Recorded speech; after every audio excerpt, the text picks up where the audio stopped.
very cool. Yeah. Right. Your turn now, right?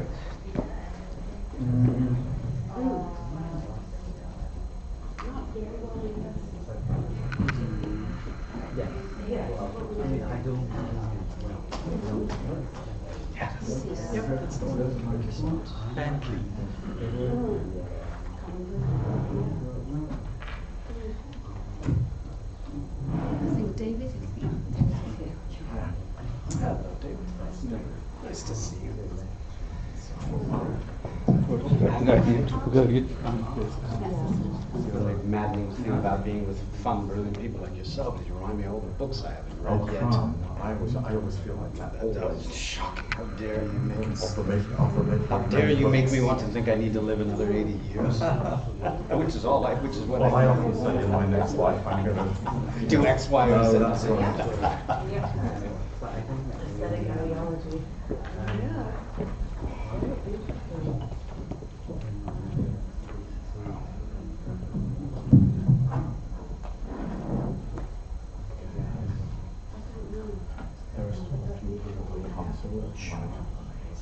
It's just an odd quirky habit that I tend to time myself, especially it's a long day and there's other panelists and whatnot, so the beep I'll set myself for 20 minutes.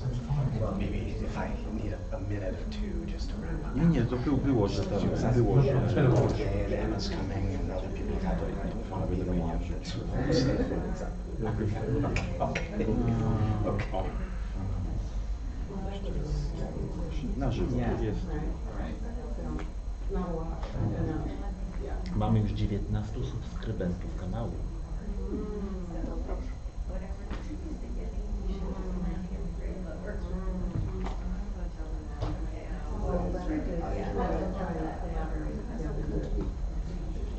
Co tam będą jeszcze przychodzić, może na chwilę. Jeszcze tam są? Jeszcze są.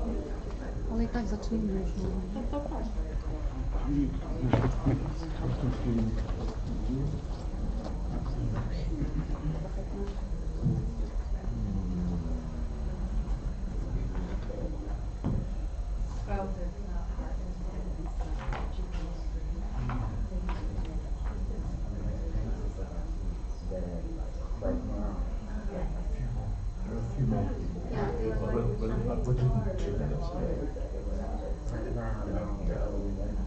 Yeah, we can start like quarter to. Quarter to.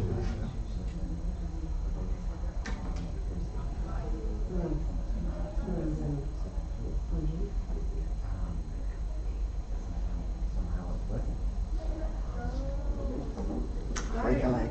Thank you. I fully intend to, Howard. Thank you.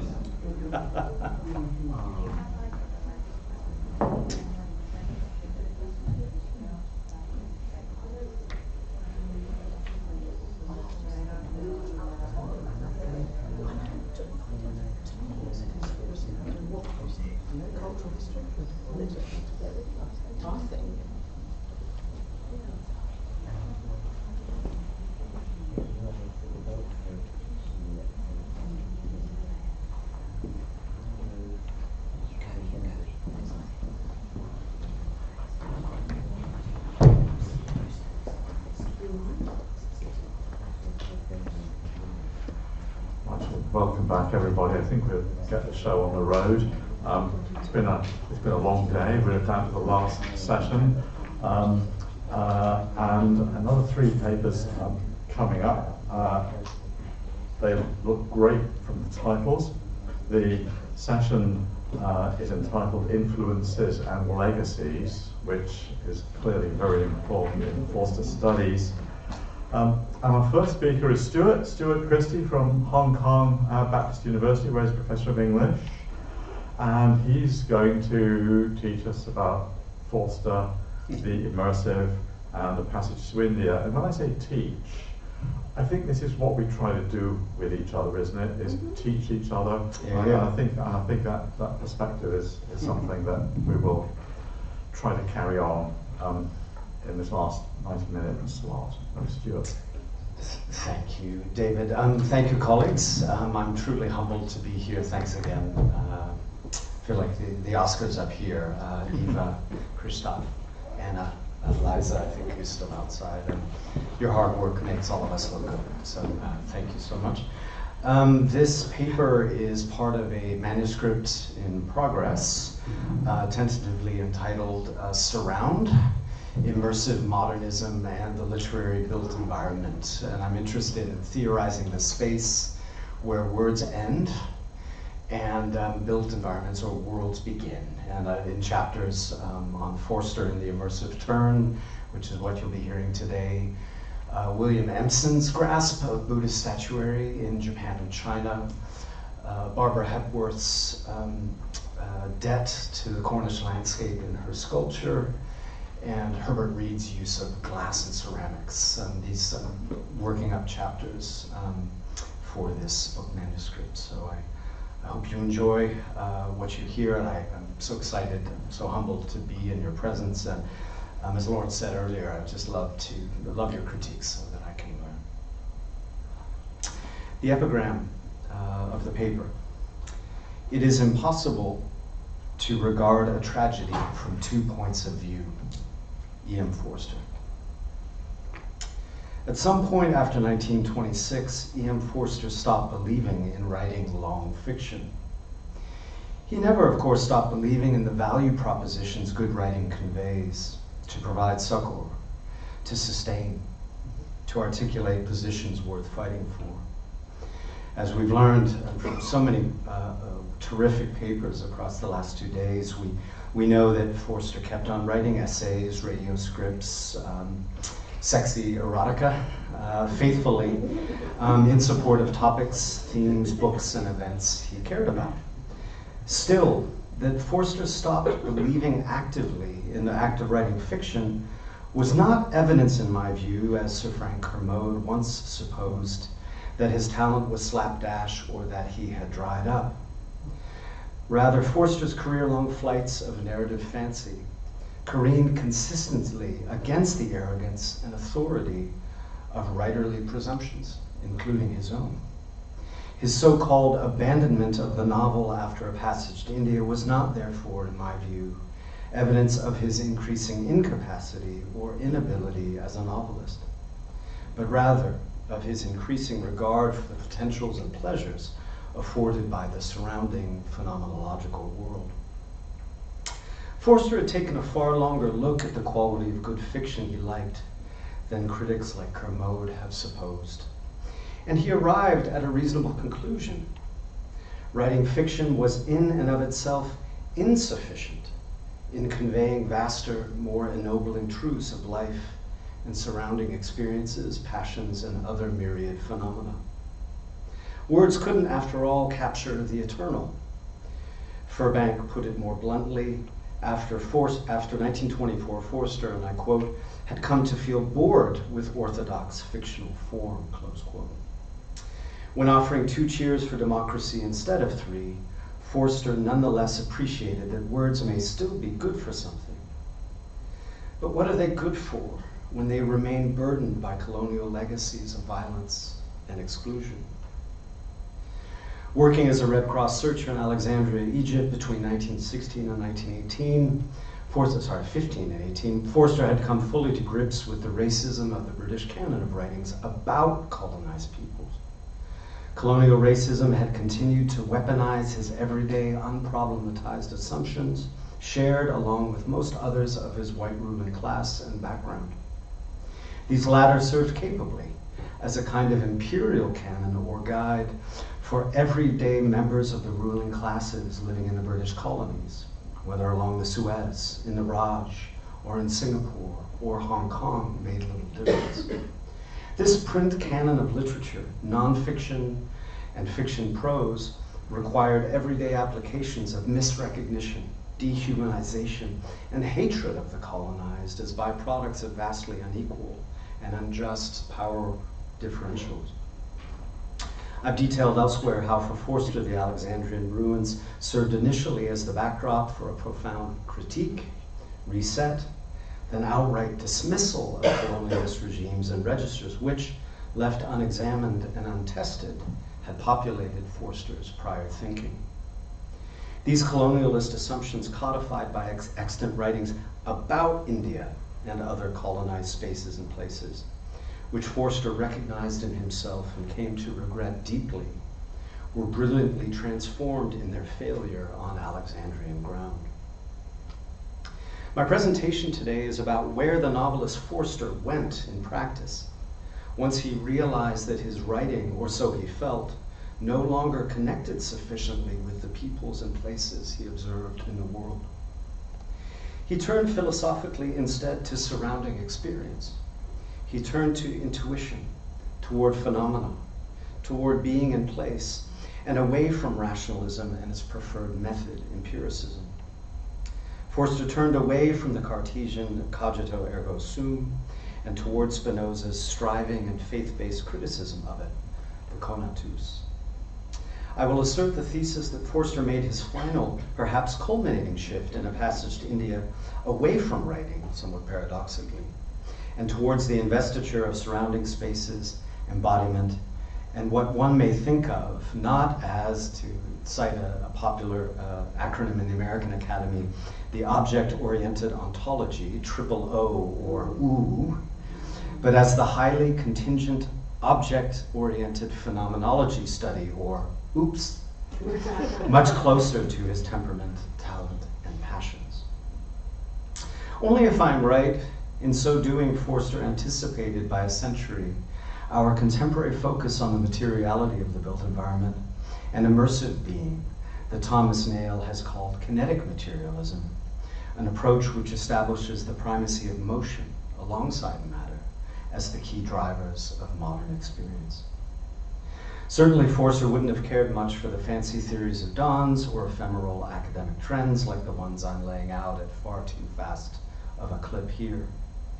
Instead, the task of his most famous novel, I believe, whose centenary we are happily celebrating, was not exclusively to make an anti-colonial critique about an India terrorized, hence exhausted by British colonialism of the early 1920s. This did remain a decisive and important argument for the novel to make. Yet for me, Forster's task for A Passage to India was also about how to depict an India whose radical alterity was uniquely its own, shaped, yet not circumscribed by the colonial experience. He was admittedly on shaky, even superficial intercultural ground, yet seeking aesthetic outlet for his creativity nonetheless. He wanted variously to invite political critique of the moment, particularly during the months and years following the Artur or Jallianwala Bagh massacre. Yet he was also wary of propagandizing. Furbank writes that Forster's solution was to write India, quote, out of time, close quote, neither precisely pre-war nor precisely post-war, and deliberately free from direct political reference. And this may be a problem in a sense too. Symptomatically, Forster found such a kind of writing of or about India challenging, whether in the form of anti-colonial critique or in a fictional form distinct from the broadsheets.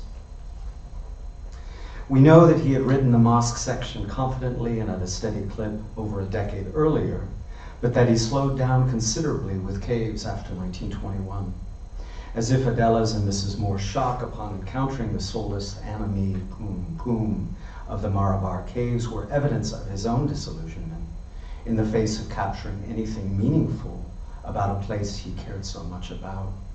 He began to grind. His melancholy following upon the death of El Adel in May 1922 weighed heavily upon him. Furbank reports that Forster wrote in fits and starts across 1922 and 1923, concluding the cave section in a bit of a slog, at an uncertain halting pace that the Wolfes and Bloomsbury bothered him about. He anguished over how he could end his Indian novel, especially one signifying the profundity of nothingness. We've spent a lot of time in this conference thinking about the difficulties of, or fascinations with Forster's endings. Forster did finish A Passage to India with strength, however, in a rush and with a burst of resolution attributed to an external force whose sudden visitation he was delighted by. He dashed off the concluding temple section, quote, under the influence, close quote, of the privately printed Oxford text of T.E. Lawrence's 7 Pillars of Wisdom. Boosted by Lawrence's example, Forster finished the manuscript with gusto, signing off his MS using Muhammad al-Awwal's pencil. I will shortly turn to the temple section, which is the novel's shortest and nearly freestanding in its aesthetic approach to the prior plotlines of the novel. In this, I am diametrically opposed with respect to the view stated by Professor Haris Trivedi at the opening ceremony. To me, the temple is a complete, proper culmination for reasons that I will be arguing, rather than a quick afterthought that, unless I'm mistaken, Professor Trivedi was not convinced by. Yet ultimately, to argue that Forster struggled to contain or to capture his Indian subject misses the broader point I'm trying to make. In missing the specificity of this or that cultural or linguistic mark about India, he was also trying to assess broader aesthetic and material coordinates surrounding the subject at a particular time and place. In the following, I cite Forster's contemporary, the Spanish philosopher José Ortega y Gasset, as well as key thinkers in contemporary studies more recently, two thinkers whom I've been greatly influenced by, Geoffrey Heath and Amardeep Singh, to suggest that Forster's immersive style, please note that that's an anachronistic term, he never used it himself, was inherently dynamic and designed to supersede the limits of writing. Forster's so-called immersive term, including his hesitations regarding writing long fiction, resulted in his more joyful recourse to a found phenomenology. His attempt in passage to transit through and to be enchanted by the lived spaces, semblances, and places of being, rather than to resort to pat and often racist presumptions encoded in imperial or colonial writing, enabled his embrace of surrounding affordances, seeking purchase beyond the perimeter of powerful relations. In making the argument, I will cite 3 aspects supporting the immersive premise: the problem of author focalization, which results in attention to space and the spatial as a kind of compensation, number 1. Number 2, the problem of objects and their collective recognition or misrecognition as to capacity and scale. And finally, Forster's immersive rendering of an India of things with a capital I and a capital T in the concluding temple section. I will conclude the talk by asserting that the authority to constitute authorial or artistic focus, Ortega y Gasset calls this focalization, matters only to the extent that it posits a reference point around which the joys and vitality of the surrounding world, only partially perceived and never as a totality, may revolve. Forster was often in his notes fond of the term apparatus. He would refer to his perspective as an apparatus. So he's cueing from in his own self-reflection, thinking about perspective as an artist's tool. And interestingly, the paper argues that he abandoned a unique dependence on his own authorial apparatus. Instead, he chose a way of seeing that mandated multifocality and pressed actively upon the limits of conventional characterization and plot from any unitary or authorial perspective. As such, Forster's narrative practice was far closer than he ever understood to approximating Ortega y Gasset's circumstantial focalization. And I quote a beautiful line from Ortega y Gasset: "Yo soy yo y mi circunstancia, y si no la salvo, a ella no me salvo yo." I am myself as a circumstance. My own salvation requires hers, the referent being the salvation of the circumstance. For Ortega y Gasset, the contingency and plurality of surrounding circumstances created space for artistic liberation, such that impactful material circumstances, vitally reformulated, formally stayed in freestanding foundations of subjective existence, based, say, upon Cartesian abstractions. Such was the kinesis imparted to Forster's novels, reaching outward and surrounding his characters as the intentional, sometimes bewildering riposte to Jamesian interiority and its seamlessness. When describing Forster's linkage of perspective to space in A Room with a View, Geoffrey Heath would seem to concur that textualization of experience cannot alone suffice to tell any story. And I quote Heath, "Forster's style is typical of the novel's upside down and back to front quality. Forster's narratives frame the perspectives of experience duly and differently, as space, architecture, and text all jockey for position among a plurality of perspectives, a dance of perspectives, where each matters and none is supreme." Given Forster's supple approach to representing realms of being beyond writing, it is remarkable how his caricature persisted in period popular culture as muddled or unseen. Behind me, you can see an image in a Times cartoon from Bentley's Gallery, dated August 1959, which in historical time documents the awarding of an honorary doctorate given to Forster that same summer. The image is presented of the by then elderly writer at a crossroads, unseen and befuddled, unaware of which route to take. The captioned limerick reads, "Dr. E.M.F. Forster might have gone to Gloucester, had not fortune taken it into his head to direct him to Abinger instead." Despite its obvious cheek, the caricature does not necessarily grade. We all know and love old people in our lives. We are ourselves becoming older. The indirect acknowledgement of Forster's lifetime achievement softens the jab at any elderly person's grasp of his or her immediate surroundings. In Forster's particular case, however, the cartoon also parodies how the superannuation of lived experience by canonicity may be perceived to occur. That is, the cartoon clearly establishes how the figure of the celebrated novelist or artist, once having permeated the popular culture, ceases to inhabit his or her own life world. In this way, think of the way a noun becomes an adjective. Forster becomes Forsterian. And who really knows where and how far a canon may travel? To Olsztyn, perhaps. One is rightly befuddled by the premise of how traveling books come to stand in for people. So I think what's interesting is it's a jibe at Forster, but I rather like to think of that image to reposition as an individual who wanted to take all four roads, but could only take one at a time.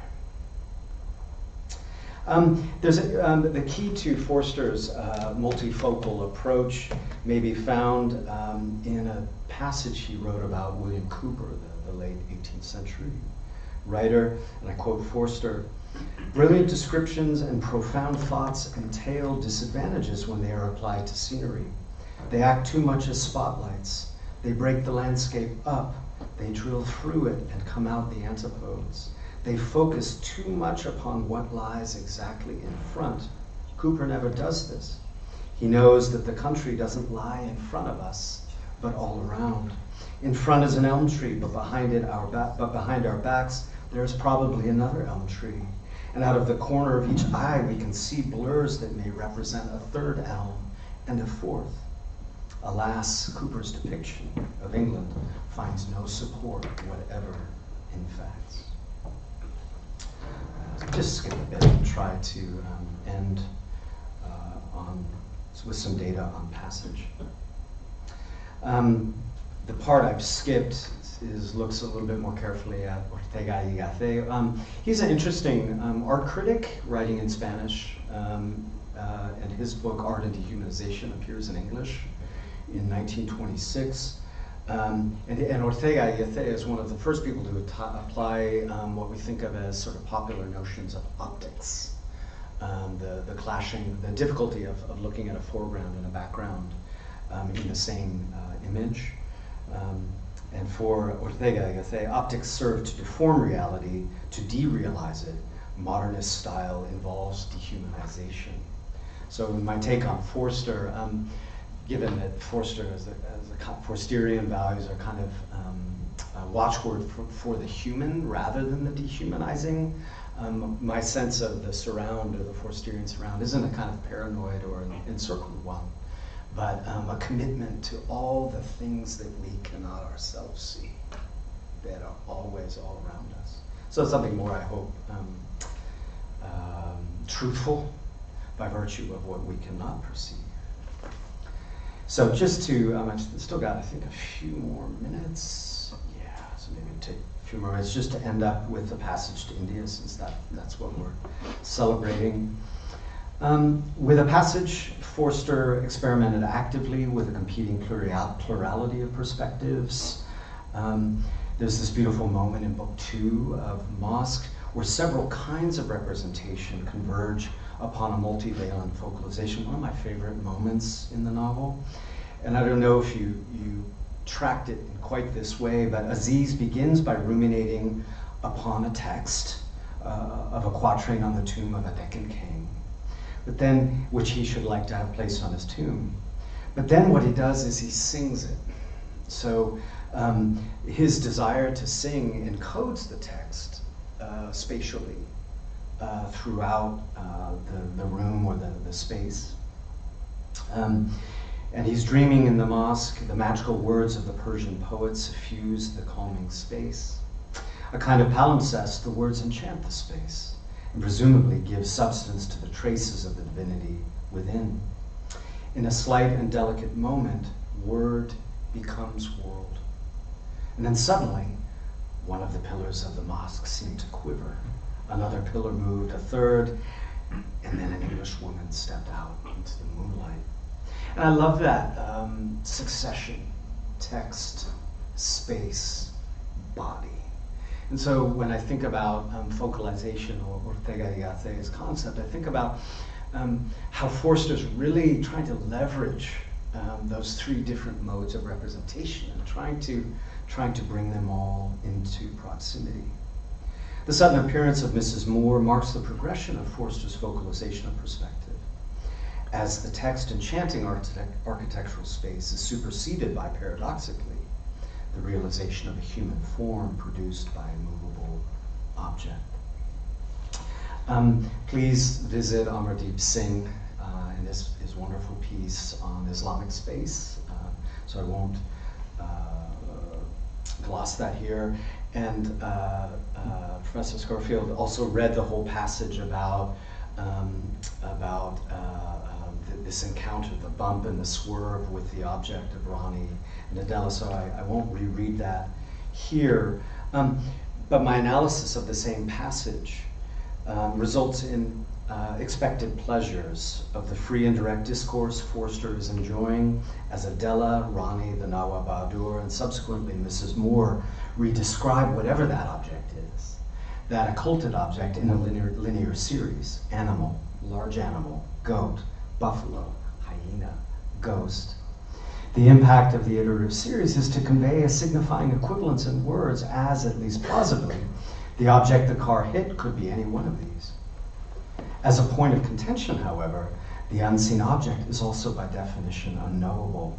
It could also be none of these animals or objects, despite Ronnie's assertive Anglo-Indian predilection to impose the fact of the hyena, sorry, that's my timer, the fact of the hyena over plausible alternatives to it. And I was really struck thinking about your paper the other day. I don't know if labels and the labile are etymologically cognate, but they might even be relatives.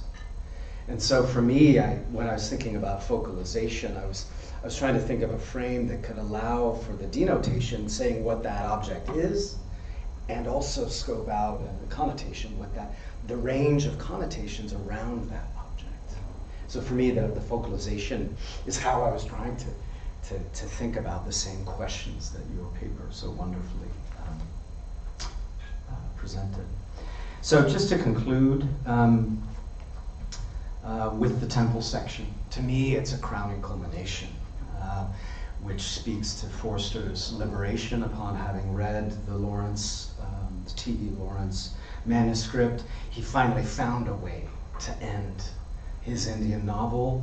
And of course, The section, temple section, for me, achieves not Kermode's sense of a kind of eschatological ending from Kermode's famous book, The Sense of an Ending, or the tying up or tidying up of the novel's plot lines, but exactly its opposite.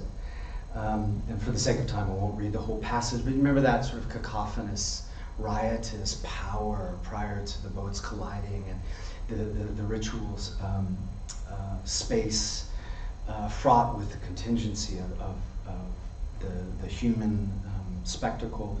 The overall effect is neither comic nor tragic, but requires the flattening out of the sacred becoming atmospheric. The violent panoply of the temple section erupts as a weathering of things, passing by, through, and around. A storm of presence and being that transforms all material objects by blanketing them in equivalence. Triumphantly, the spectacle diminishes the privilege of human presence as figure and ground collapse into one another. Forster here knowingly strains against the denotative signifying function of colonial words as static signs. He does so in favor of motion in relation to matter, neither true nor false, neither nihilism nor enemy, but of impetus. And I was struck, Professor Booth, by your lovely reading of the emptiness of the symbol which the Marabar caves enclose. Well, think of this riotous encircling band,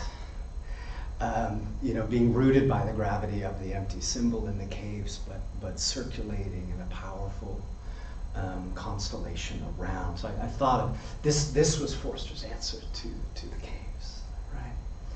And of course, right on cue, God Bali is glimpsed by Aziz in the distance, and he's always the harbinger of some kind of meeting, we can't be sure, transiting without closure certainty, and I quote, "Old God Bali detected the boat, which was drifting in on the gale, and waved his arms, whether in wrath or joy, Aziz never discovered." Last paragraph. In closing, Forster was neither befuddled nor addled by the prospects of the phenomenological surround, as the Bentley's Gallery cartoons indicates. He was rather taken by all of the options of perspective available to him, finding writing wanting in approach to the surrounding plenitude of options and circumstances available. Forster simply wishes he could have lived and loved them all. A Passage to India, then, is not only the summa of his career as a novelist, but also his taking fiction as far as he could subject, as I hope I've demonstrated, to specific experiments of focalization, object irresolution, and the dynamic force of an India of things British colonialism was hardly equipped to contain. Thank you very much.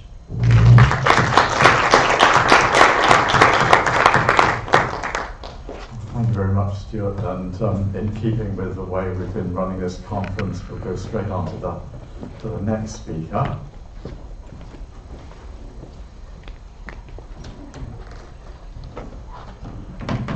And our next speaker is Professor Artur Piskorz from Kraków, who is a professor of film studies in the English department with a particular interest in English and American film. And he's going to be talking to us on Howard's End and nostalgia. Howard's End, or framing nostalgia in heritage cinema. So, Artur.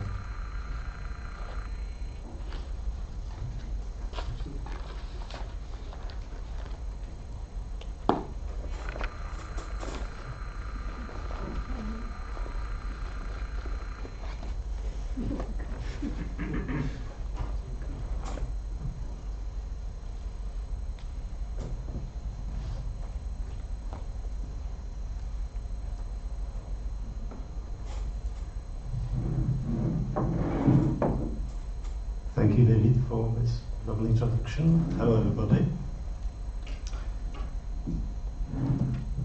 Okay, so the title of my presentation is Howard's End, or Framing Nostalgia in Heritage Cinema. And actually, Better? Yeah. Yeah, okay. Right. Yes, the closer the better. Better, the closer the better. Okay. The reason, actually, or one of the reasons why I have selected that film is I just love it. I have seen it so many times, and I think this is a great adaptation of Forster's book. Also, I was inspired by this very conference, so I decided to, prepare or include my, not even 3, but perhaps 2 cents, or even 1.5. So. The film, the thing is that I have seen this film so many times, and at one point I sort of realized that although, culturally I'm far away, being Polish, I'm far away from British culture, in a sense, not being born in Great Britain. At the same time, I have realized that the images that I can see in the film, they sort of generate this particular sensation of longing for the past, which is in a way not surprising, but it is not surprising in the sense that heritage cinema as such is just about that. In a sense, it has always been for a long time. It has been a subject of some controversy over its generic status. Is it a costume drama or a historical film? Also, it has been commonly introduced or sort of linked with this conservative discourse into the public debate introduced by Margaret Thatcher. Obviously, this approach has been also questioned. I'm not going to get into this nitty-gritty because that is not the point of my presentation. So, what is heritage cinema? So let's begin by, in a way, just defining it. So, as you can see, there is quite a lengthy quotation, but I'd like to draw attention to the first part of it, and this is actually what inspired me. So heritage films may be identified by the narrative focus on upper middle class, Southern English social media, most commonly set in the early 20th century. And there we go, by the sumptuous pictorial mise en scène based around the display of houses, landscapes, interior decor and costume. So that was the point. Just reading that, I sort of thought that perhaps that might be something to think about, and this is perhaps that aspect that makes me feel nostalgic, or might make me feel nostalgic about the past.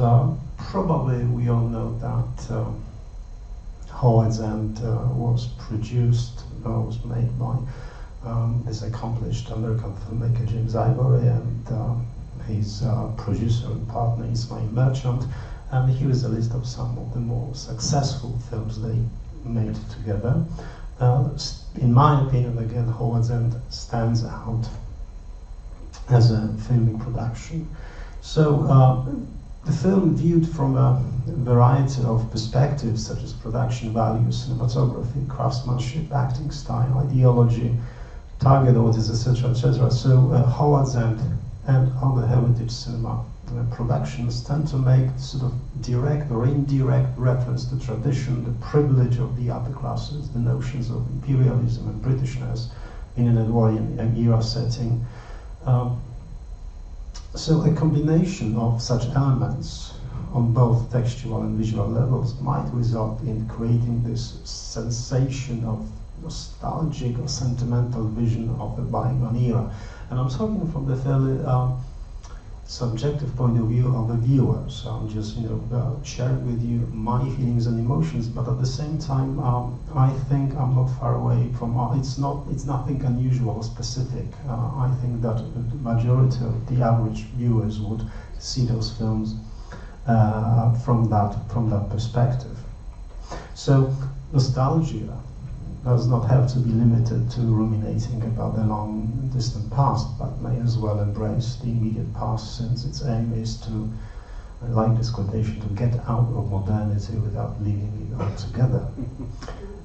So I guess that is a very interesting way of looking at that. And obviously today, excuse me, there's also this nostalgic gaze that would favor mode of looking back. And good example would be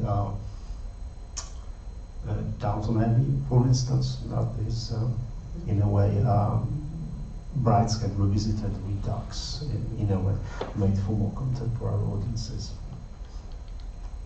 So, this nostalgic gave it the name nostalgia generator. So this nostalgic feeling about the past can be generated in films in many ways. So obviously we've got this slow pacing, we've got a set of episodes that create the whole narrative.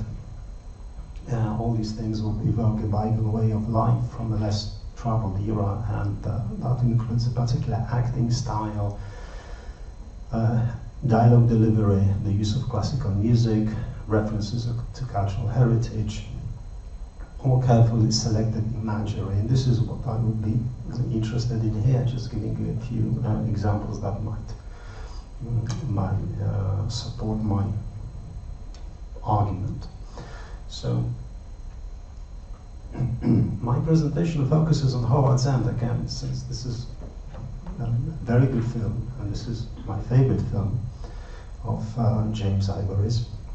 And it may serve, in my opinion, as a representative example of heritage movie making, and received considerable critical attention and praise and criticism at the same time. Again, we are not going to get into that because that would open up another sort of a lengthy conversation.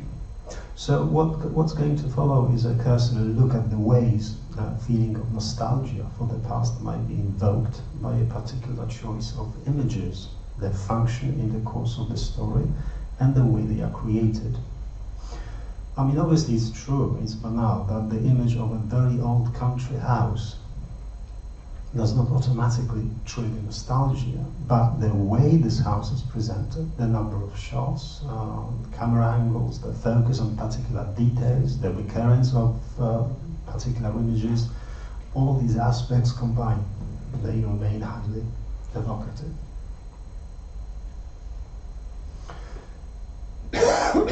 Excuse me. So, in my presentation, I'm going to focus on three major elements that I think are worth considering in terms of imagery, which is landscape, architecture, and props. So the first category will include images of the countryside and nature with magnificent vistas and panoramas. As for architecture, various country houses or imposing city houses with the decorative interiors play an important role. It may be a house, a manor, a gentleman's club, or an elegant restaurant. And such places require a particular decor, so sets of period furniture or wall decorations supported by the use of contextual props, so cutlery in a restaurant, medical instruments in a hospital, etc., etc. I'm not sure if it's going to work, but I have provided a short clip just to give us a flavor of, wouldn't work. So, let's just move on. So let's take a look at the landscape. So Howard's End is a celebration of the English countryside and rural life with its lush meadows and gardens, murmuring brooks and lakes glittering in the sunshine. And actually the opening shot, and the very opening shot of the film, in a way sets the tone with the camera hovering over blades of grass in the garden. Following Ruth Wilcox, whose long dress is gliding over the blades, strolling across the garden. Ruth eventually reaches the house, the titular house. Sorry, not the titular house, the house. The framing carefully positions Howard's End, drawing in plush greenery with the windows open and the rooms bathed in a warm yellowish glow. Occasionally in the film, the images, they become self-referential. So again, with Ruth Wilcox is preparing a note about the future ownership of Howard's End. Her act of writing illustrated with successive shots of wild flowers, further accompanied with images of a meadow and a brook in the air. So they bear no direct relation to Ruth's writing, yet they perform this evocative function, that of imagining the idyllic vision of an English country house, enhancing its sentimental value, one might say. However, at times, and again, this is fairly subjective, it depends how you look at this personally, having seen the film. At times, this kind of presentation may feel saccharine, especially in the sequence when Leonard walks through the forest. I'm not sure if you remember that, but here the images of countryside perfection overwhelm with the intensified colors of endless fields of heather and grass. I mean, the sequence is really beautiful. The images are very splendid, but to me, subjectively again, they seem to be in a way over the top. So again, this is this idealized vision of the English landscape, and the sequences they're charged with dreamlike overtones and vivid imagery that they strengthen the longing for the past. Oh, I'm sorry, I forgot to switch the slide. Okay, there we go. So let's go to the next step. Sorry about that. The landscape makes its presence felt even at the times when the principal focus is on characters who are frequently framed in a way that gives prominence to the scenery.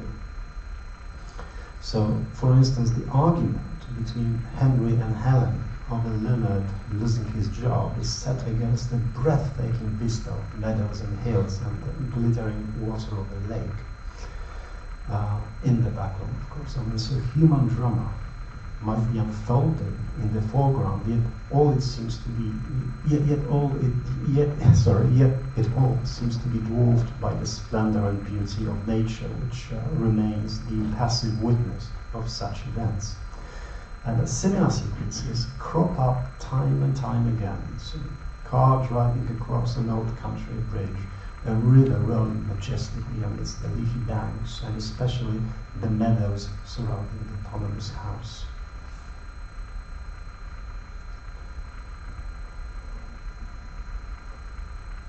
So, this visual act of recreating the past also extends to the elements excuse me, also extends to the elements of architecture, with Howard's End providing a recurring visual motif presented in numerous shots from various angles. The house seems to be an organic part of the landscape, not just a man-made artifact, turning it into a symbol of communion between man and nature, between the present and the past. It stands, or it may stand as a symbol of duration and continuity, an unbroken bond with age-long tradition. Such idyllic images remain in contrast with the shots of the imposing exteriors of Georgian terraces in London. Sweeping camera movements reveal the full glory of the vast staircase and rooms. So this is the sequence in which Henry invites Margaret to inspect one of his London houses, and he chooses this particular occasion to make a marriage proposal to her. The opulence of the interior is emphasized by a series of consecutive shots akin to those of the wild flowers in the field, showing the portraits of nobility decorating the walls.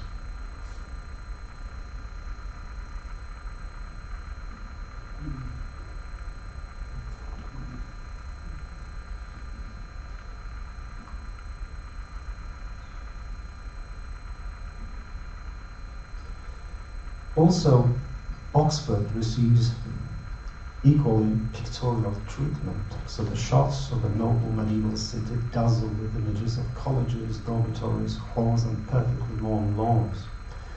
This university town connects its cultural atmosphere with the peace of the countryside and the noise of metropolitan London, making up vertices of an imaginary homeland. Now and then, these broad camera strokes stop to focus on places whose presence and look reinforce the sentiment for the past. These are only short glimpses, usually delivered in sequences including just 2 or 3 takes. Be it the rural town where Charles Wilcox collects the mail from the post office. So there is this atmosphere of peace and tranquility as he's driving along the street. A well-dressed gentleman carrying an umbrella and a briefcase walks on the pavement on the right of the car, flanked by a horse-drawn carriage on the left.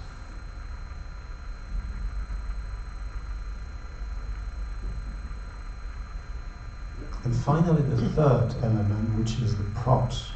So the imagery of landscape and architecture is supplemented by the procession of props, well, gadgets and other paraphernalia. So the frames are composed in such a way as if the intention is to overwhelm the viewers with images of splendor and grandiosity. Obviously, Leonard Bast's flat excluded here. On the contrary. So the characters, they indulge themselves in rituals appropriate to the decor, and one such ritual revolves around meal times and numerous meal times to which the Wilcoxes and the Schlegels dedicated a considerable amount of their time.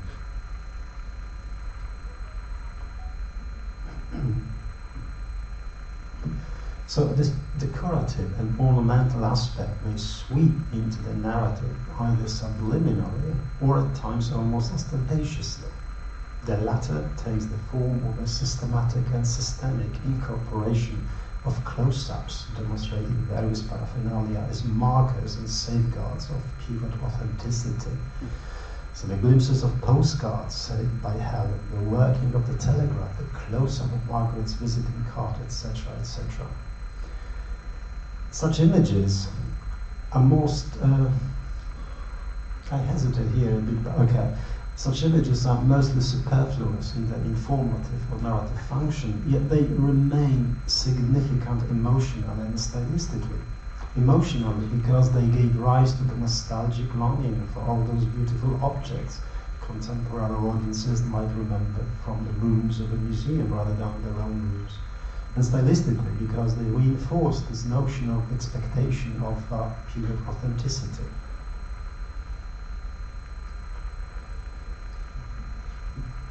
So, approaching the conclusion of my presentation, well, the question is the past where we all want to be? Yeah, I mean, I'm sure that you know this well-worn phrase that nostalgia is like a grammar lesson.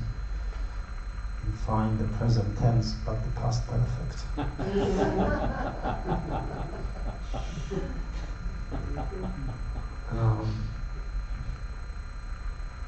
Okay, I've lost my track.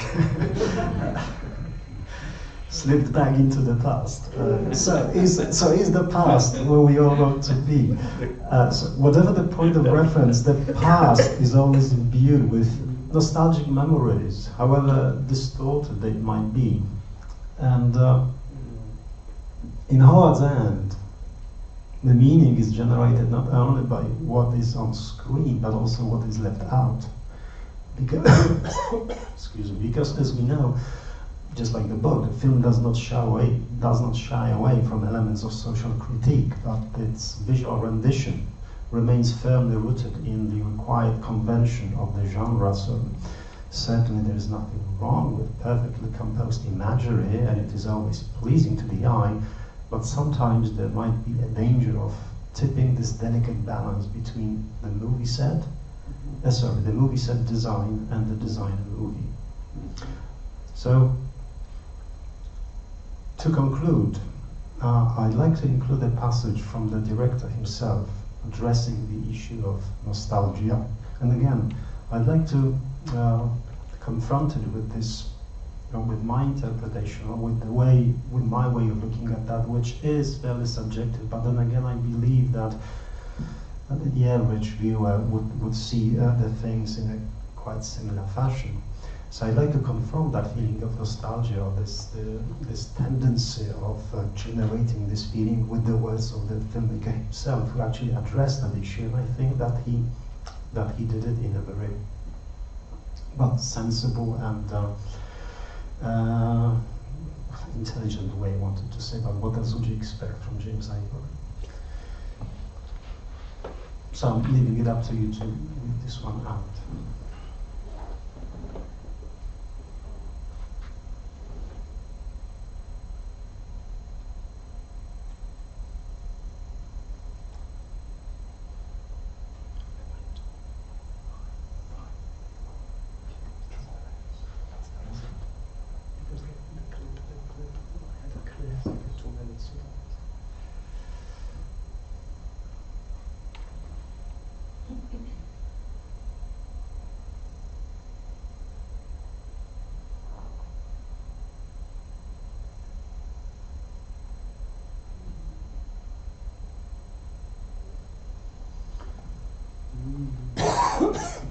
So I guess this is this sort of a schizophrenic feeling that we would get. It's like on the one hand, we do appreciate those beautiful images.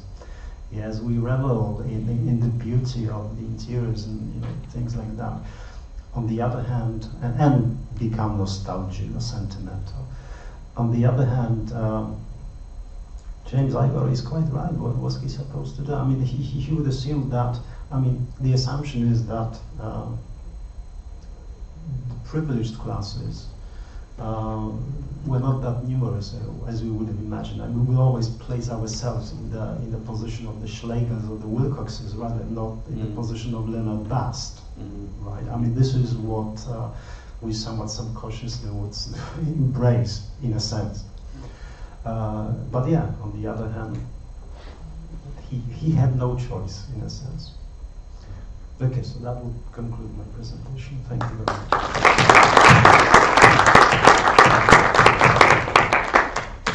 Thank you very much, Artur. And we'll go straight on to the final paper of the session and of the day. And Emma's going to give it. Emma, Karin Brandin from Gothenburg, Göteborg, something like that. Göteborg, yes. Who is working on a PhD, partly on Forster and partly on Elizabeth Gaskell, and interesting combination. And she's going to speak to us today on the possibilities of Forster's domestic comedy. So over to you, Emma. Thank you. Thank you so much for still being here at the very end. I will do my best to ensure it's not a bitter one. I have an old-fashioned handout being passed around. And as the title suggests, we will now engage with Forster's funnier side, but also with the seriousness of his comedy. Right. In a 1952 interview, incidentally given on June the 20th, 72 years and 5 days ago, Forster was asked what specifically he had learned from Jane Austen, and answered, "I learned the possibilities of domestic humour. I was more ambitious than she was, of course. I tried to hitch it on to other things." This phrase, the possibilities of domestic humour, along with the curiosity as to those other things, has long accompanied my reading of Forster, and I'm very glad for the opportunity to share a few of my observations with you today. Indeed, Forster has often been referred to as a writer of domestic comedy, of social comedy, or comedy of manners. John Comer even dares to claim that by common consent, E.M.F. Forster is a master of domestic comedy. At least in terms of the two novels I will be discussing, A Room with a View and How Its End, these labels seem largely uncontested. But it is my overall impression, however, that Forster's comedy has largely been taken for granted, rather than taken seriously as an object of study in its own right. To me, the idea of Forster making deliberate use of the domestic sphere and its particular humour for his own ambitious purposes is highly suggestive. In one sense, the same fundamental ideas which colour all of Forster's work, the sanctity of the individual and of personal relations, are also present in his domestic comedy. And in another, his choice of domestic humour as the main mode of A Room with a View and How Its End opens up possibilities for a nuanced exploration of gender and specifically the condition of women that his less comedic novels allow for. And I might add that for the purposes of this paper, I will be using humour and comedy more or less interchangeably. In Smile of Discontent, Humour, Gender and 19th Century British Fiction, Eileen Gillooly traces a strain of feminine humour through the works of Fanny Burney and Jane Austen, to, among others, Elizabeth Gaskell, Anthony Trollope and Henry James. While its tactics, because of their passivity, indirection and self-effacement, have been gendered feminine humour is thus not exclusively employed by women writers. Gillooly writes that, quote, "In appropriating the cultural construction of femininity for its own purposes, feminine humour accomplishes what could not have been achieved either by satiric attack or sober means. It coyly contrives to undermine the authority of that construction, even as it faithfully records the conditions, virtues, and behaviours required of life in the feminine position, end quote. Understated, subtle, and diffused through the narrative, Forster's humour shares many of these tactics and traits.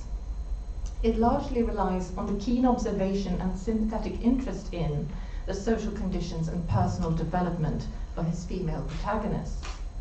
That is what Gillooly aptly refers to as faithfully recording life in the feminine position. In this paper, I will pay particular attention to Forster's exploration of the construction and performance of femininity in A Room with a View and Howards End, as one of those other things that Forster uses his domestic comedy for. I will provide a few examples of scenes in which the female characters play their parts to uphold the rigid gender norms of Edwardian society. My hope is to demonstrate how Forster employs his distinct sense of humour to explore women's practical experience with and ambivalence towards this performative aspect of domestic labour, as well as to expose the absurdity of the society that demands it of them. Now, if you'll forgive the cheap allusion, one may as well begin at the Sacred Lake. The bathing scene in A Room with a View is one of Forster's most blatantly comic and symbolically significant passages. Freddie Honeychurch, Lucy's brother, has brought George Emerson and the rector, Mr. Beebe, to the Sacred Lake for a spontaneous swim. And Forster depicts the scene as a celebration of youth, masculinity, freedom, and nature in exalted and hilarious harmony. Many critics have commented on this iconic scene in terms of its depiction of homosocial or homoerotic relationships and as a contrast to the novel's conventional romantic comedy plot. From my point of view of feminine performance, however, the truly interesting part begins when Lucy and her mother, accompanied by Lucy's fiancé, Cecil Weiss, enter and interrupt the joyful scene. And this is the part of the much longer scene that is included on your handout. And for the sake of time, I won't read the whole thing, but I will only comment on this passage. "Hi, hi, ladies," is Mr. Beebe's ominous cry of warning when he sees them coming, as if announcing the approach of an intruding enemy force. In context, we can note how the dynamics of the scene change with the introduction of that foreign element, ladies, into it. Now here we have Forster setting a comedic scene, domestic in character, I would argue, albeit out of doors, and staging a performance of normative gender roles. In Eric Harrelson's queer reading of the scene, the arrival of the ladies is described as, quote, "the amalgamated powers of the maternal, the domestic, the female amative, and the bourgeois respectable intervening to terminate this idyll of masculine adhesiveness," end quote. And insightful though this is, it disregards the comic potential of this intervention. Rather than terminating the hilarity altogether, the ladies bring with them their own mode of comedy. The raucous silliness and lyrical impressionism of the bathing scene is reset to the more low-key, gentle, domestic humour that characterises the novel as a whole. Apart from heralding a shift in comedic mode, the unexpected arrival of the ladies at the Sacred Lake is essentially an ironic anticlimax, a key characteristic of Forster's writing, of course. It turns out that the ladies, these supposed paragons of innocence and propriety, are not actually as shocked as they ought to be, or in Lucy's case, for the reasons that she ought to be. However, Lucy and her mother pretend to be shocked, for the sake of appearances, but undoubtedly also for the sake of Mr. Beebe and of Cecil, whose masculine authority is severely undermined in this situation. Hence, Mrs. Honeychurch and Lucy followed Cecil up the bank, attempting the tense yet nonchalant expression that is suitable for ladies on such occasions, playing their submissive parts and to save everyone further embarrassment. Mrs. Honeychurch, in fact, appears to be more curious and amused than appalled by the event. And finding it, quote, impossible to remain shocked, she instead reacts with characteristic and unrelenting domestic pragmatism. Why not have a comfortable bath at home with hot and cold laid on? And be sure to dry yourselves thoroughly first. She even returns George's unconventional greeting with a polite bow. Even though both ladies attempt to be shocked, it is evident that Lucy has more at stake here than her mother does. Not only is Lucy less experienced than her mother, who's a widow and a matriarch, but ironically there's also pressure on her to visibly appear so. The narrator's comment, Lucy was all parasol and evidently minded, shows that again it is the outward manifestation of offended delicacy that matters here. Here is also a recurring pattern of behavior with Lucy, for when faced with a confusing situation, she tends to reach for the first and most reliably conventional feminine trope that is available to her. In this particular instance, the comedy is heightened by the fact that she hides quite literally behind a prim parasol, that ultimate feminine prop, as evidence of her being properly scandalized. Having begun with a taste of Forster's comedy and what it reveals in terms of feminine performance, let's now go back to Italy to consider Lucy at the outset of her journey.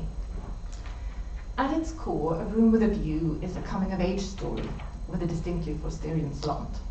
Young Lucy Honeychurch attempts to understand and reconcile countless new influences, expectations, and experiences in relation to her as yet developing sense of self. The first and foremost implication of Edwardian womanhood being marriageability and compliance with the norm of domestic femininity. What Lucy paradoxically experiences in Italy is that the boundaries of her existence are closing in rather than opening up as she enters into womanhood. Lucy has been brought up a respectable young lady in a liberal and affectionate family environment. She seems never to have reflected on her own life in terms of domesticity or femininity until the unfamiliarity of Italy suddenly throws these things into sharp relief. At every turn, Lucy comes up against new rules and boundaries of propriety, which from now on will circumscribe and define her existence as a woman. One aspect of this change is Lucy's newfound preoccupation with what is and what is not ladylike. As she ventures out in Florence alone, she stops herself, remembering her chaperone, Charlotte Bartlett's, lecture on the subject. Quote, "This she might not attempt. It was unladylike. Why? Why were most big things unladylike? Charlotte had once explained to her why. It was not that ladies were inferior to men, it was that they were different. Their mission was to inspire others to achievement rather than to achieve themselves. Indirectly, by means of tact and a spotless name, a lady could accomplish much." End quote. Encapsulated here is Forster's most serious indictment against the idea of normative femininity. Quite simply, that women as individuals have little of significance to gain by it, and a world of big things, experiences, achievements, possibilities, freedom to lose. The very word ladylike, of course, indicates acting like a lady rather than being one. It implies performing the codes and characteristics of femininity rather than internalizing them. In the Italian part of the novel, there are plenty of examples of Lucy trying to remember how she ought to behave or feel in a given situation. Having been abandoned by Miss Lavish, who has also taken away her Baedeker guidebook at the steps of Santa Croce, Lucy, quote, remembered that a young girl ought not to loiter in public places. And this leads her into the church where she happens to meet the Emersons. And this quote is also in your handout, but I'll try to read it. "If you've no Baedeker," said the son, "you'd better join us." She took refuge in her dignity. "Thank you very much, but I could not think of that. I hope you do not suppose that I came to join on to you. I really came to thank you for so kindly giving us your rooms last night. I hope that you've not been put to any great inconvenience." "My dear," said the old man gently, "I think that you are repeating what you have heard other older people say. You are pretending to be touchy, but you're not really. Stop being tiresome and tell me instead what part of the church you want to see. To take you to it will be a real pleasure." Now this was abominably impertinent, and she ought to have been furious. But it is sometimes as difficult to lose one's temper as it is difficult at other times to keep it. Lucy could not get cross. Mr. Emerson was an old man, and surely a girl might humour him. On the other hand, his son was a young man, and she felt that a girl ought to be offended with him, or at all events be offended before him. At this early point in her development, Lucy is trying to grasp the rules and outward manifestations of proper feminine behaviour. We can see that she already associates femininity with artificiality and performance, and that she intuitively understands the importance of appearing offended. we see her tentatively and self-consciously trying out some of the prescribed positions, taking refuge in the chivalric trope of feminine dignity and in affected empty civilities. There is gentle comedy in Forster's depiction of Lucy's fledgling performance here. Her attempts at maturity and dignity are bluntly undermined by the avuncular Mr. Emerson, who catches her in the act, so to speak, and kindly tells her to stop being tiresome. Lucy is drawn to the Emersons, but uneasy about the propriety of her situation. She was sure that she ought not to be with these men, but they had cast a spell over her. They were so serious and so strange that she could not remember how to behave. Again, the word remember signals a lack of internalization. Lucy's not being herself, but trying to memorize and act according to a predetermined, authoritative set of rules. She's beginning to recognize the discrepancy between her own honest, impulsive response to the world and the unspoken norms of proper feminine conduct. And since she cannot trust her blundering self to be the right kind of young lady, she must act the part instead. We may note in this context that the performance of femininity is paradoxically an active performance of passivity. The feminine ideal is inextricably associated with passivity, with a lack of individual agency and a willingness to be led and instructed by external patriarchal authorities.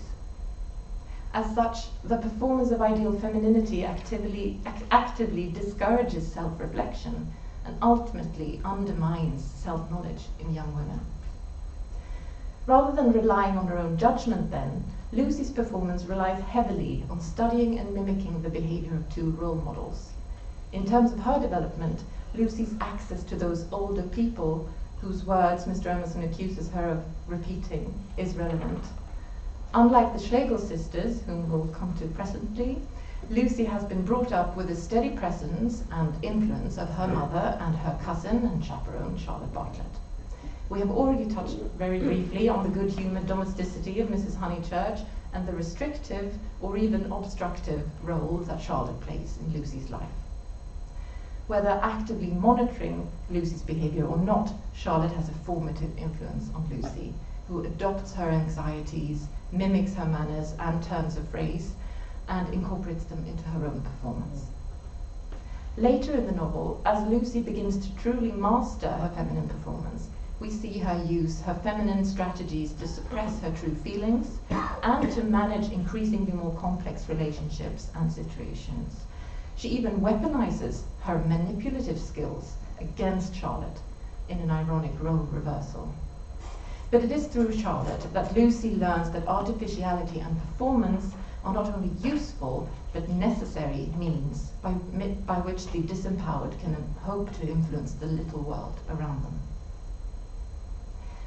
While we might expect the young Lucy Honeychurch to play-act femininity as part of her entry into womanhood, Margaret Schlegel's feminine performance in Howard's End is altogether harder to understand and accept, perhaps especially for those many readers who consider her a feminist heroine and a mouthpiece for Forster's own beliefs. Unlike Lucy, Margaret is already an adult, 29 years old, and a well-rounded and self-aware individual at the start of the novel.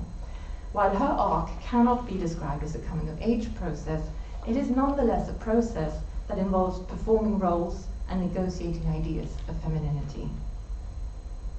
Indeed, Margaret is uncommonly experienced for her age and unmarried status. Quote, she had kept house for over 10 years. She had entertained almost with distinction. She had brought up a charming sister and was bringing up a brother. Surely, if experience is attainable, she had attained it. End quote. Despite her experience, however, Margaret has no particular inclination for domestic matters, but cares deeply about people and relationships. That her home should reflect and foster the life within is what matters. Domesticity is a means to this end and not an end in itself. The Schlegel sisters, Margaret and her younger sister Helen, had the financial means and the intellectual freedom not to be defined by domesticity. Unlike Lucy, they had not had a prominent female role model to guide their development in a more conventional direction. Notably then, Margaret inhabits a rare position where neither her family, her financial circumstances, nor her own inclination seem to be steering her towards a domestic married life. And yet she does perform, and she does marry. However, as with her approach to domestic management, Margaret's performance of femininity serves the greater purpose of enabling personal connection and integration of differences. In fact, this is her stated mission. The difference in their respective circumstances and motives means that Margaret's performance is more self-aware and deliberate than Lucy's. Elizabeth Langland notes that Margaret, quote, remains constantly alert to social expectations of feminine behavior, decoding those expectations, end quote. And she cites her anticipation of Henry Wilcox's proposal as one example, the proposal that we just heard about. To set the scene, again, Margaret is house hunting, and Mr. Wilcox has invited her to come and view his own house, which he is thinking of quitting. And I would add to Langland's analysis here that Margaret is not only decoding, but also playing up to a preconceived notion of feminine behavior here. They proceeded to the drawing room. Had Mrs. Wilcox's drawing room looked thus at Howard's End? Just as this thought entered Margaret's brain, Mr. Wilcox did ask her to be his wife, and the knowledge that she had been right so overcame her that she nearly fainted. But the proposal was not to rank among the world's great love scenes. Miss Schlegel, his voice was firm. I have had you up on false pretenses. I want to speak about a much more serious matter than a house. Margaret almost answered, I know. Could you be induced to share my, is it probable, oh, Mr. Wilcox, she interrupted, holding the piano and averting her eyes. I see, I will write to you afterwards, if I may. He began to stammer. Miss Schlegel, Margaret, you don't understand. Oh yes, indeed yes, said Margaret. I am asking you to be my wife. So deep already was her sympathy that when he said, I am asking you to be my wife, she made herself give a little start. She must show surprise if he expected it. Anticipatory in more than one sense, this scene is not only previews the gender dynamics of this couple, but also stages and effectively undercuts the generic expectations of the proposal trope. The scene is typical of Forster's domestic comedy with its understated dialogue and subtle but piercing irony. As so often with Forster, the supposedly momentous event turns into an ironic anticlimax. The proposal happens mid-sentence, offhand. Looking round the drawing room, Margaret is reminded of the late Mrs. Wilcox, and in that same moment she is asked to be the new Mrs. Wilcox. Clumsy and incapable of expressing genuine personal affection, Mr. Wilcox completely bungles the proposal. His masculine decisiveness and action are not only anticipated, but actually interrupted by Margaret, who employs her feminine tactics, averting her eyes and acting surprise, in order to help him save face. She must appear understanding, but not knowing, which is unladylike. In fact, so inconceivable is it for him that she should have figured him out, that he performatively but futilely says, you don't understand, as if to make it so. And yet, ironically, what overwhelms Margaret in this moment is not surprise or emotion, but the fact that she had been right. As mentioned, this scene is indicative of the parts they will go on to play in married life. As Margaret saves Mr. Wilcox from the embarrassment of having to get through this most personal of conversations, she's beginning to spoil him. It anticipates many other instances of her understanding, protecting, helping and spoiling him, without him ever noticing. Margaret gradually learns to manage her husband by the methods of the harem, that is, that sexualized form of informal influence that wives supposedly wield within marriage. Quote, she was ashamed of her own diplomacy. In dealing with the Wilcox, how tempting it was to lapse from comradeship and to give him the kind of woman that he desired, end quote. The crisis at Oniton, where Jackie Bast is revealed to be Mr. Wilcox's former mistress, requires Margaret to summon all her social, psychological and emotional resources to respond to her husband with empathy and love. Quote, she chose her words carefully and so saved him from panic. She played the girl until he could rebuild his fortress and hide his soul from the world. End quote. Nowhere is the performance of femininity and its profound and precarious implications for men and women alike more evident than here. This last, distinctly non-humorous example reminds us that Margaret's playing the girl is no laughing matter to Forster. In fact, as Claude Summers notes, marriage and domesticity represent real dangers to Margaret's individuality. They threaten to engulf her personality. Summers further concludes that Howard's End is, quote, strongly feminist in outlook, and Margaret's attempt to mold herself into a conventionally submissive wife is depicted as unnatural and destructive, end quote. Indeed, we might say that Forster intends us to mind this, to be provoked and uneasy at the demeaning aspects of Margaret's performance. In Lucy's case, the dishonesty of her feminine performance leads to the temporary loss of her natural openness and intuition, and once she finally rejects the conventional path and marries George Emerson, to severe damage to her family relationships.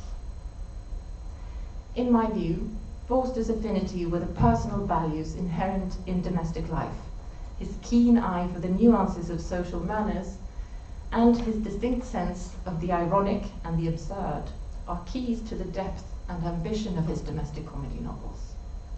Using the feminine tactics of domestic comedy allows Forster to depict the intricacies of the feminine performance and the ambivalence of the performers with ironic precision as well as affective sympathy.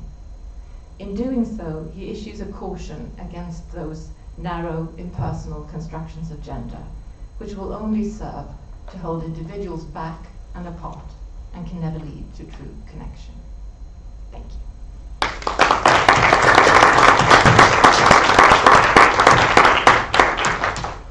Oh, thank you very much, Emma, that was lovely. If the other speakers would come and join us here, I guess, Anna, Christoph, perhaps we should aim to end. It's now 7:02, aim to end by 7:15, so that we have a little, yeah? How would that be? Children are bigger now. Please carry on. So, I'll come to you, Howard. Thank you. I'll come to you. I'll come. Oh right, yeah. So I'll come to you in a minute. Yeah. But, and thank you. So we've been. I wanted to say we've been immersed in the comedic and the nostalgic, and we've had a great day. So let's go. Perhaps if we can keep questions fairly short and not do what I did earlier and kind of give you a 3-minute lecture in the middle of it, then we might get a bit more covered. Okay, so right, let's go. Howard. Well, thank you very much indeed, everybody, for that wonderful session. I really enjoyed thinking about, as it were, the kind of the aesthetic effect of Howard's End, rather than the very important material about its kind of context of the film. So I found that very stimulating. But my question is for Emma. Maybe it's not fully a question, but I found myself thinking about classic feminist psychoanalytic essay from the 30s by Joan Riviere about femininity as masquerade. And it's a long time since I read it, but my memory is that's more about dress, and it's more about sort of things like makeup and so on, as women being called on to take on a certain kind of mask in the world. But I was so taken with your examples in your paper by this sense of the way that Forster is so interested in this masquerade or this performative aspect situationally, in particular scenes and particular moments of crisis, as Margaret and Howard's End. So I think it was so wonderful how you drew out the way in which it's performative, but really in these kind of social settings and in these key moments in the characters' lives. So yeah, I just wanted to comment on the performative and that kind of social life situation quality to these texts and the representation of women. I just say that, thank you for noticing that. I suppose it is inherent in the domestic comedy that I do tend to be drawn to scenes. It is I guess it's a theatrical tradition after all. But yeah, and I see the same things in Jane Austen, and sometimes in Gaskell as well, even though it's a slightly different kind of humour. Thank you. Jana? Thank you. First I want to say thank you all for the panel, because I think you all articulated, thank you, I'm probably loud enough, but I think each of you articulated some things about Forster that I had felt, but really couldn't put into words. So I really appreciate all of your papers for that reason. And I would have questions for all of you, but since I probably shouldn't, I think I'll just go with the heritage cinema for now.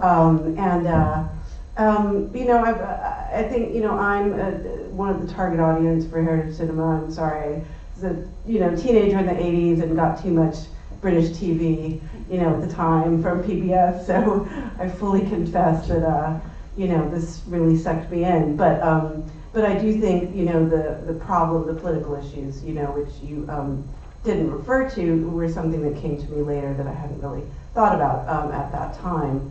But I was thinking about, it's again aesthetic ideology, you might say, right? It's like the seductiveness of the sensuality of those films that, at least partly for me, is so attractive, right? It's just the feast for the eyes. But isn't the problem that if perhaps that's part of why Leonard Bast is sort of seen as demeaned in some way, perhaps partly because of the influence of the film. I mean, I'm just speculating here, because his home is so miserable. It looks like Victorian London, working class. And I think it was Mary Wollstonecraft who criticized Edmund Burke for his finding poverty ugly, right? And we don't want to watch those films about slums, right? And we don't, we don't want to spend a whole film, right, looking at people's misery. We want to see this sort of beautiful experience. So I don't know if that's a question or something you want to address, but that's part of what I was thinking about. Thank you very much. Thank you very much. Actually, you're a target audience. I am. Yeah. I wanted to ask a question about who are these average viewers, because you've just demonstrated a potential issue. I thought if you were the target audience and I was the target audience and so was Artur, I just wondered on what's your basis of identifying who this average viewer is? Are you going with a textual determinist reading of the aesthetics or the politics of the aesthetics, or are you going with other sorts of evidence? Yeah, I mean, in a way that would be, well, perhaps that might be a bit too far-fetched to say that the average viewer, but in a sense, a person who would enjoy this kind of cinema, yes, in a sense, but obviously, because that yes. is Andrew Hickson's position. I mean, it is textual determinism. Yeah, but at the same time, it's not accepted anywhere else in film studies except in relation to heritage cinema these days. yeah, but also, I guess we can agree on the fact that the female audience is used to enjoy this kind of films. Well, I'm the author of the only study of that audience, so I can actually tell you about it empirically. But I think the point is, if one of them is Jana, one of them is you, one of them is me, one of them is Matthew Lopez, the author of The Inheritance, of course, mentioned by Nico earlier. And then there are the two cohorts in my study who don't match any of us, by the way. So it would tend to suggest there's quite a lot. Yeah, okay, it's a fair point, yeah, thank you very much. But also, perhaps it's a narrow data, if I may say so. It's also my students over the years, I mean, other female and male students, and whenever I've been talking to them about the films, I am generalizing, because obviously there are individuals who would say, I mean, male students who would say, I enjoyed the film, but the vast majority of those who expressed, enjoyment were female students. Yes, so and it has been over the last, 15 years or so. So I think various courses. So I would say again, it's not the traditional, cinema-going public, because I used to ask them to watch those films at home, and then we have conversation during our classes. But that gave, similarly, when I do a course on the romantic comedy. So guess who enjoys those films? This is just an observation, not an evaluation. Yes, who would enjoy those films mostly? Yeah. I'm sorry, but just getting back to your point, it escaped me. Oh yeah, Leonard Bast, yes. The thing is, poverty, really. yeah, poverty. I mean, I don't think male students want but would you agree? But strangely enough, if you look at that sequence that is set in Leonard's flat, well, it's not a house, it's a flat, but also that sequence when he's walking along the London street and getting to his flat, I find it picturesque in a way. I mean, this poverty, the way it is presented, it is in this stark contrast with the Schlegel's flat house, but at the same time, you know, again, it looks nice, it looks good. So I think the problem here is that either you don't want to show the real squalor and deprivation. Sorry? Maybe what they're doing is correct, because he's a clerk, he's low middle class. Yeah. But at the same time, you don't want to aestheticize too much. You don't want to sort of show this. It's ugly, but let's make it look beautiful. Yes, because we want to keep the style of the film, you know, the aesthetics and so on and so forth. Yes, so probably that is. I mean, if that answers your. Yeah. I think we're. Yeah. So you're either here or there. Also, do you have an opinion? Sorry, Yeah. If there is a queue, okay, I'll stop. I was going to ask if you have an opinion on the 2017. No. That's turn hand, please.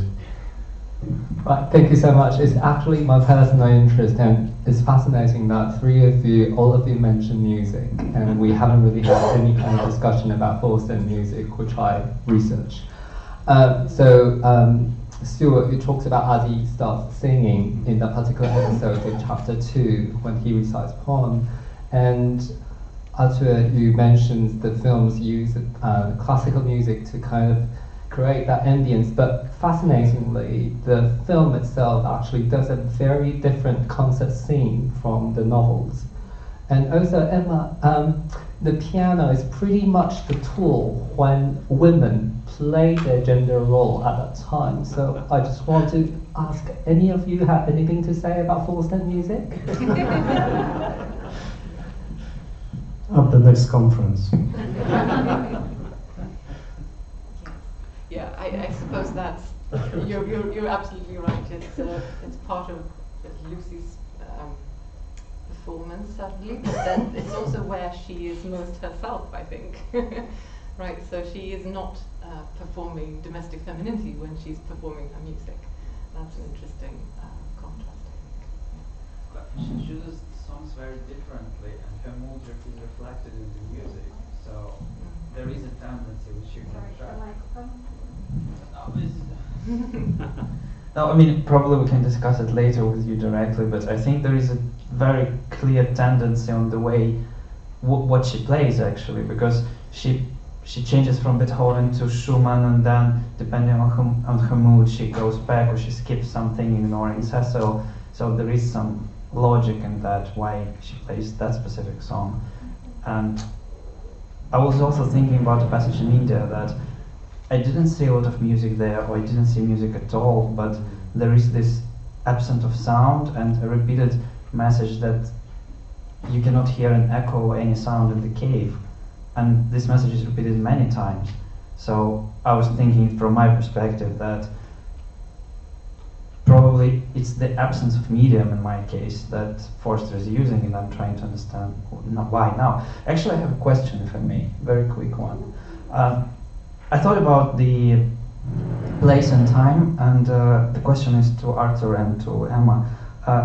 Do you think that it's possible to speak about a specific chronotype used by Forster, for example, chronotype of nostalgia, in this case, or a chronotype of female acting or female theatre? Just yes or no, your ideas. Depends what you mean by chronotype.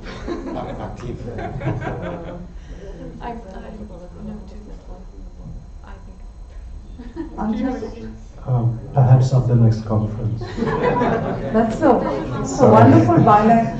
I just wanted to just talk about a couple of things that were raised. Loved the papers enormously, and I think this point about nostalgia and that it comes from a place of privilege is is very, very interesting and very, very significant, because if we are talking about not only the film but also the novel, we need to look at who is the audience, who are the readers, and who are the people who are left outside this narrative altogether. And answering Jana's question about how one doesn't want to see poverty, and I'd like to remind all of us of T.S. Eliot, who says humankind cannot bear too much reality. So it's always easier to, go back to that perfect past, because our present and our future, both of them are tense. And looking at this question that you spoke about music, there is a lot of music in Passage to India, but there are no singing women, okay? So you have Godbole sings, he sings at the tea party, and then he's singing and dancing in Mao. So that's the space. And I was also reminded of Virginia Woolf, when he talked about how Lucy plays the piano and it works according to her mood, and Woolf is always talking about that is how women are trained to play in a patriarchal society. They don't do those grand operas, but they can make pretty music. This is the kind of music that Lucy, another Lucy, created by George Eliot, does. So they play prettily on the piano, and they have a little smattering of whatever are the arts, but the big work is always done by men who see themselves reflected in those magnified mirrors, for instance. So I think a lot of this also feeds itself into the text that Forster is writing.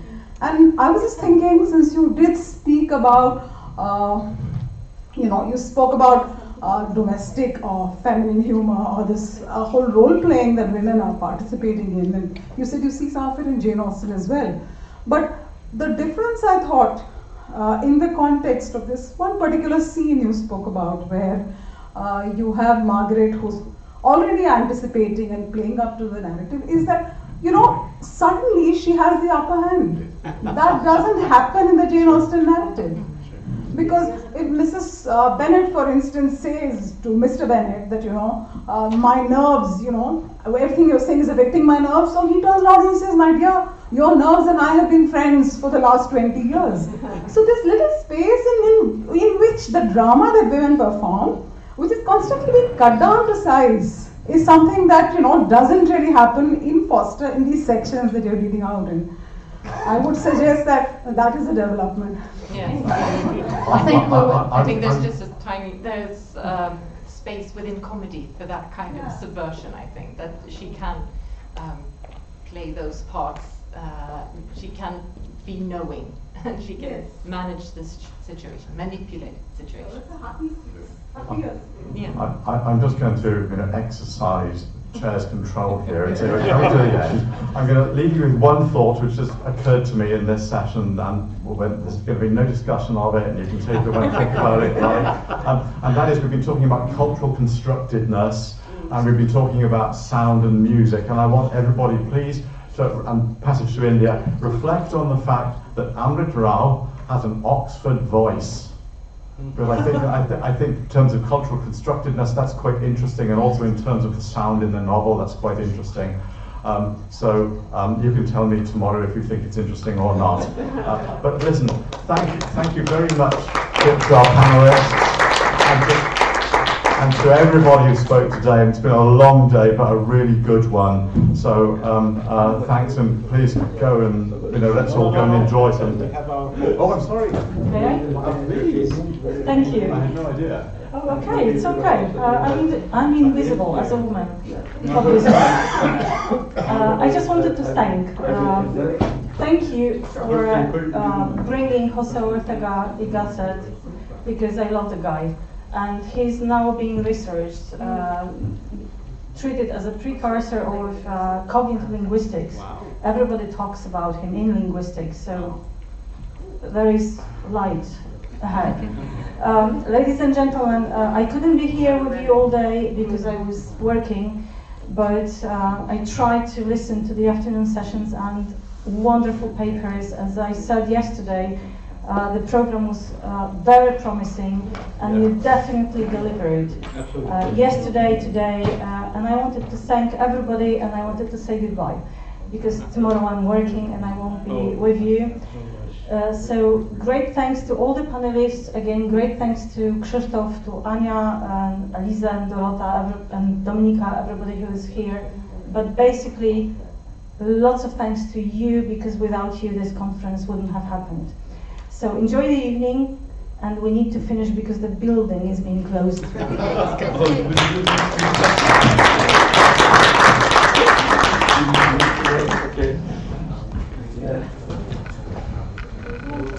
I just want to say, do not fear. It closed at 8. All right. I'll come back and talk.